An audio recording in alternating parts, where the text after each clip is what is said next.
পথচারী যখন বিরক্তি সহ্য করতে না পেরে বিক্ষোভকারীকে জিজ্ঞেস করলো যে রাস্তা কখন ক্লিয়ার হবে, আমাদের দারুণ ভোগান্তি হচ্ছে, তখন বিক্ষোভকারী বলল,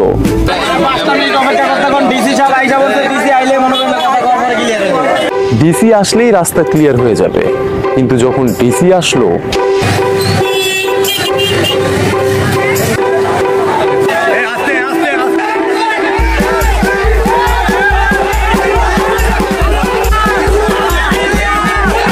বেচারা ডিসিকেই ক্লিয়ার করে দিল। বেচারা ডিসি আর 2 মিনিট সেখানে অবস্থান করলে বিক্ষোভকারীরা তাকে আলু ভর্তা বানাতে জাস্ট 1 মিনিট সময় নিত।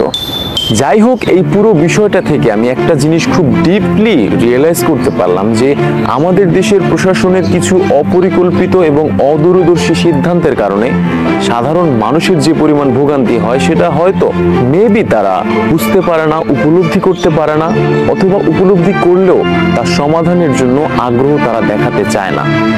এটা কেন আমার জানা নাই। মোটামুটি এই পুরো বিষয়ের খুঁটিনাটি হচ্ছে ঠিক এরকম যে প্রশাসন একটি নিয়ম করেছিল যানজট নিরসনের জন্য, যে 2 প্রকারের সিএনজি, হলুদ এবং সবুজ।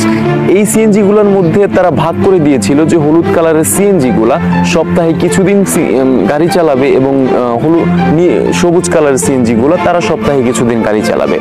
স্বাভাবিকভাবে একজন সিএনজি চালক যাদের একটা পরিবারের দায়িত্বভার নিতে হয়, সারা মাস ভরণ পোষণ করতে হয়, তারা সপ্তাহে কিছুদিন বা মাসে কিছুদিন সিএনজি চালিয়ে কিভাবে ভরণ পোষণ করবে নিজের পরিবারের?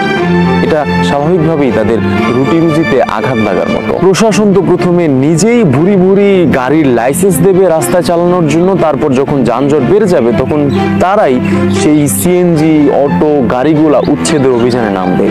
বিষয়টা ঠিক এরকম যে চোরকে চুরি করতে বলা গৃহস্থকে পাহারা দেওয়ার মতো, তাই না? খোদা তাআলা তুমি দেশটাকে গোছায় দাও, আমিন।